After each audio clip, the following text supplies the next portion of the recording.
originally there was a rock version of Feuerschwanz and a medieval version, and someone got sick, so I had to come along to the medieval market, and we had to play like 4 times a day, and I hated it in the beginning, but because it was really exhausting, but it was a good school.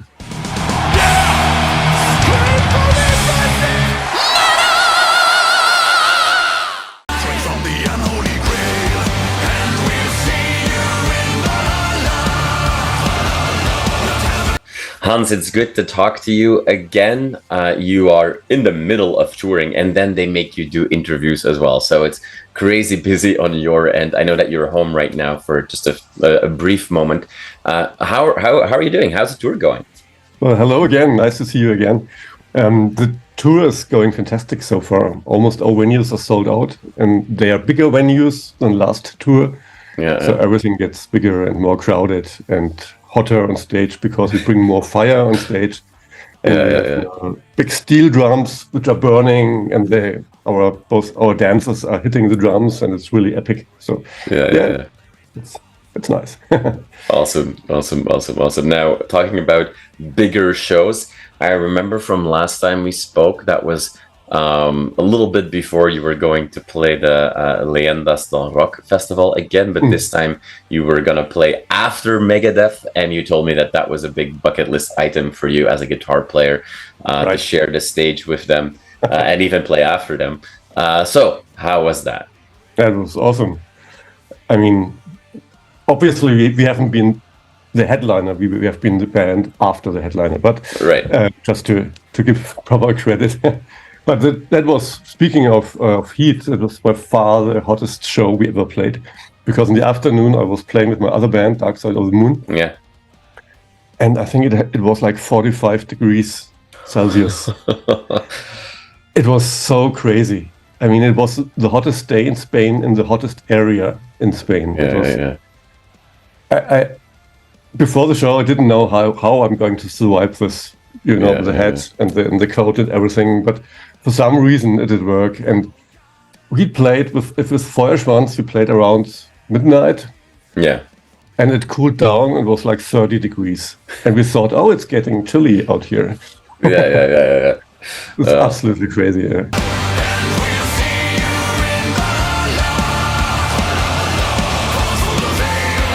The people were great. And it's always humbling to see how non-German speakers react on our songs, and they enjoy it and sing along and stuff like that. That's super cool to see. I mean, I couldn't have asked for a better segue to go into the upcoming release than that final piece of that answer, because the main reason that we are talking today is obviously for the upcoming new album, where we have 2 new songs, but it's mostly the classic hits, if you will, reinvented for a more international audience with English lyrics. But you say so yourself, so I'm just going to play devil's advocate for a second here. You say so yourself, like you're always surprised to see how well non-German speaking audiences react to your German songs. And I mean, we've seen that, like, a couple of days ago in Toronto, Tyr was here, who, obviously sing in their Faroes language. We had the day before yesterday, Korpiklani here, who obviously predominantly sing in Finnish as well. We're seeing more, we're seeing more and more of that. Also to, like, some bands that traditionally play in English are getting some good traction with recent albums where there's like 1 or 2 songs in a different language. I'm thinking about Serenity has Ritter, Tod und Teufel on their new album. Hammer King has König und Kaiser on their new album, and those songs tend to do well. So when there is that exotic flavor to that, is there a voice in the back of your mind that says, like, well, if we're going to make this album for the international market and move everything to English, are we potentially losing a little bit of that exotic flavor? I don't know. I think first of all, it's a special album. It's not it's out of the line album. In between the album, and we have our 20 years Feuerschwanz anniversary this year. So we thought we were going to do something special, and so obviously we didn't do a full new album with recording everything from scratch. We just changed the lyrics, so that was a little bit easier than just writing like 11 new songs for the anniversary. So we thought it would be a fun idea to do some English songs, but because still a lot of people don't know us for some reason. Right. And maybe this will be an opener for those people to get into the world of Feuerschwanz, came for the English songs but stayed for the German songs. There you go. That's the hope, basically, I think. And in the future we won't switch to English, like we'll stay singing in German. That's a one-time thing. Maybe we will add some English words every now and then, like we did for Berserker Mode already, or because it's fun to do this. But in general, we will stay in German.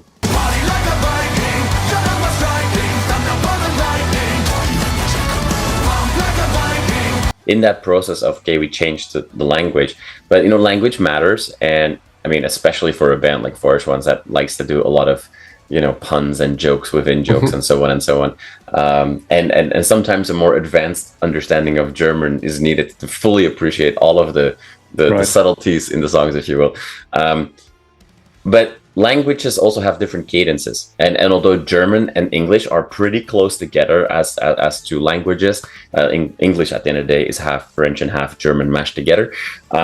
There are some, changes, like, what is it? I think Das Elfte Gebot has become, I forget right now what the English title is, but the Forgotten Commandment, I think, right? And there is a similar cadence to that, but you need to adjust there a little bit. Did that impact for you as a musician anything at all, or was the pressure really put on the singers? Well, as a musician, no, it was pressure on the singers actually, but I know some songs just didn't work, which we tried to translate. The prime example would be Schubsetanz. Zauberwort, ein bisschen schlagen und wieder vertragen. Schubsetanz ist Rittersport. And that was impossible to translate into something remotely that made sense. Similar, because even that Schubsetanz word is made up. That's not a German word, is made up just for that song, and that was impossible to translate and to get a similar humor or meaning. Exactly. Otherwise, it would be boring. So, but all in all, I think the singers did do a good job to translate the feel of the song. Obviously, it's not the way to go to translate every word by word, but of course, create some similar feeling when you listening to the lyrics. And I think they did a good job doing this. And the English language sounds different from German, obviously. And some stuff which might sound silly in German doesn't sound silly in English. Right. It's crazy sometimes how language works.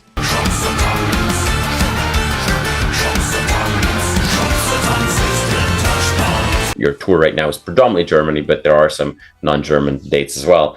But when you are going to be playing more and more on a global stage, should we then expect you to continue to stick to the German versions, or will you sneak in a few more English songs? Which I can imagine for the singers, that's a good question, muscle memory must be so tough. If you're so used to singing a song in a certain way, and then all of a sudden you have to change that must be really hard. Not for the guitar player, obviously.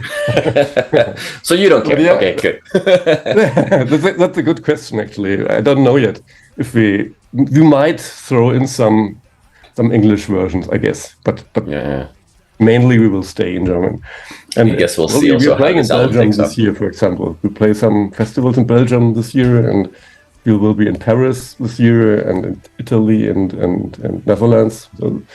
So there will be some opportunities to try. Exactly.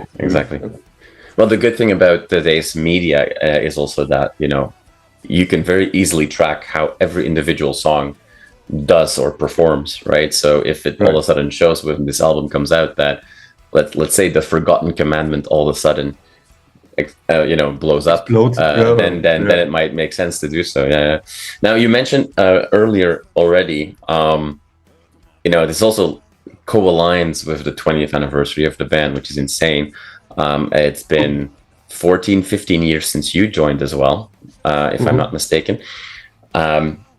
This, especially the last 5-6 years, this machine has not slowed down at all.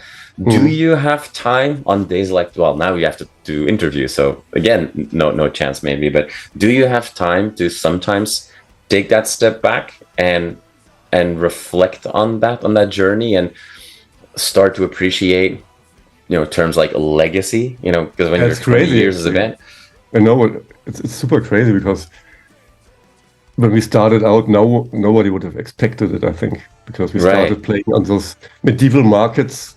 I mean, Feuerschwanz was started as a purely acoustic band, and I was getting into the medieval market lineup just accidentally, because originally there was a rock version of Feuerschwanz and a medieval version, and someone got sick, so I had to come along to the medieval market, and we had to play like 4 times a day, and I hated it in the beginning.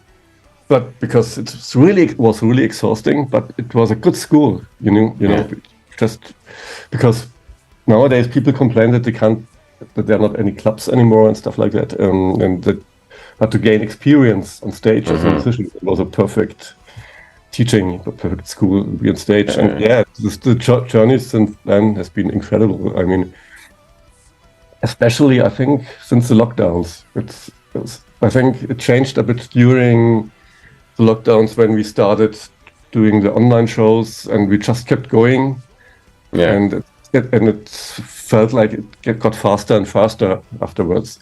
And it's crazy, because for us it's always baby steps, from one step to the next. It's not that big. We are not from 0 to 100 into 1 year. It's always like small steps, so it doesn't feel like a big explosion which happens suddenly. But sometimes when you try to look from outside, like seeing the lineup from Wacken or from Summer Breeze, and our name is up there, That's what? Because at the beginning we just looking down there. Where are we? They did forgot us. Oh no, we're up there. So it's that's these are the moments where you realize, okay, something has changed.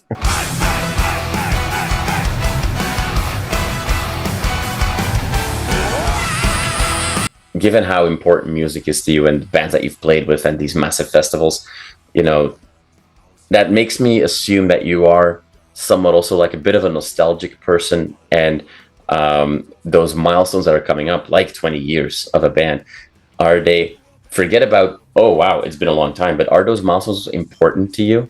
Like 20 years of a band? Because there's bands that will say like, if somebody didn't tell me that we were around for 20 years, I would have never known, and I don't really care because I just want to focus on our upcoming album. But then there's also other people that go like, no, it's actually, personally, it's a big deal for me. Where do you fall?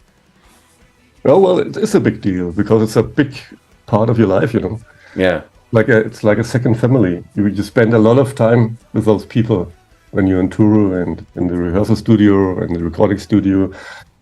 WhatsApp nowadays and on the phone, so it's like a second family, and that you realize more or less the whole gang that stick together for such a long time and continued pushing and going on is it's unusual actually. That's something most bands break, I think. Yeah, because most bands break before they hit the stage or the point where they really could take off, start to fly or take off. Because you need to have a long breath, because being from, as I said earlier, from 0 to 100 is a very rare exception, and it's not even healthy. The wise man said once, the slower you get up, the slower you get down afterwards. So it's taking the time is a good thing for the development of the band. And of course, you were saying about nostalgia. Sometimes I try to look back when I was a kid starting out playing guitar. That's where nostalgia sometimes hits me. When I read back then, when I did read the Metal Hammer and saw all the guys, wow, crazy. And now we're doing interviews with Metal Hammers ourselves, and the same lineup as our idols on festivals and stuff like that. And in a way, I always will stay a fan of those bands. That won't change. It won't change. You don't suddenly I'm equal to you. Yeah, for sure. You're not, because I think the youth, especially when you're a teenager and stuff, that is a big influence. Of course. Of the youth, and that will never change. You will never reach your idols from back then. If that makes sense, if you know what I mean. Yeah, no, for sure. And and we will have a big show in December, like the 20th anniversary, and it will be our biggest indoor show we ever did. In Essen, in the Krugerhalle. It's like, I think it fits like 7,000 people, and this will be another crazy milestone to play there.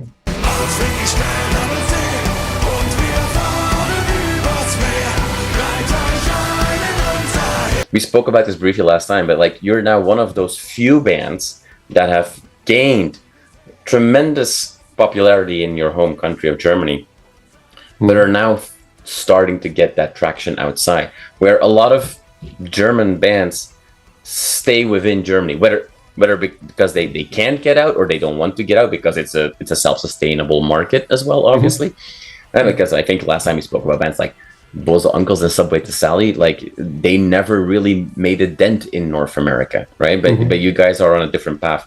In that journey, in that acceleration, let's say, how big was the role of Napalm Records there? Because, it's not just like we saw you collaborate with every Napalm artist that has having some success in the last couple of years. And now you're the band upcoming bands want to collaborate with, because you're now a flagship band of that label.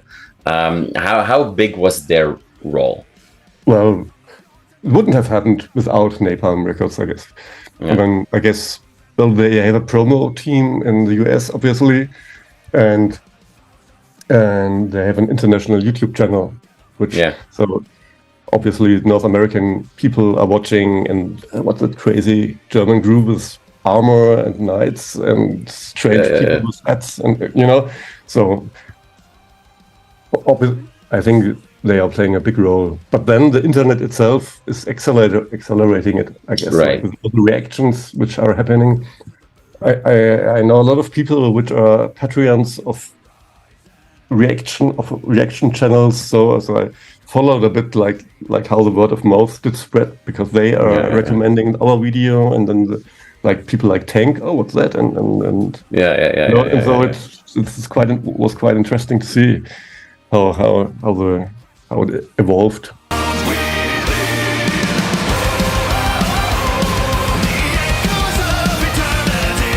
Napalm also has this plan with you guys, like there's a release almost every year. The machine is going. So the next stop, exactly, the machine is rolling. And the next stage of that machine has to bring you guys over to North America. And I know that you haven't seen any announcements just yet, but you're finishing off this tour. Well, not finishing off. The tour is just getting started, really. But you've got this European tour first. We're going to see you on festivals in the summer. What's next? What can we keep our eyes open for? What can we keep our fingers crossed for the remainder of the year?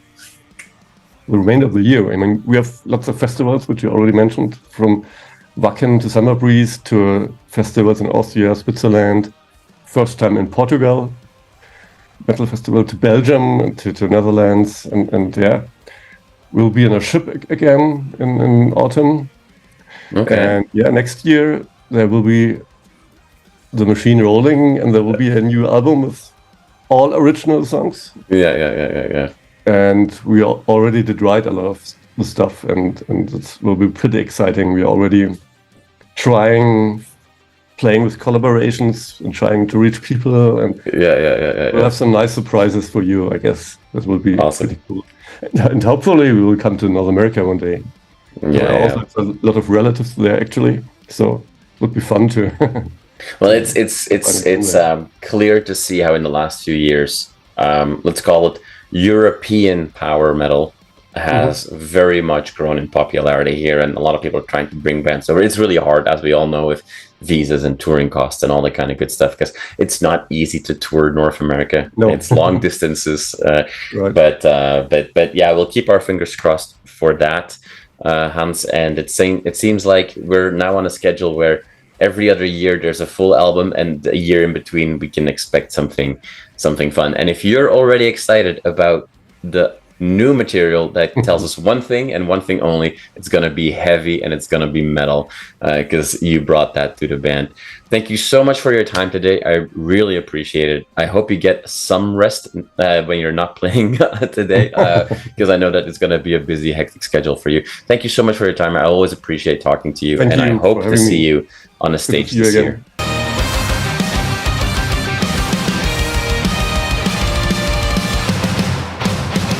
You are awesome for watching this video. Click right here to see more content like it and subscribe to the channel.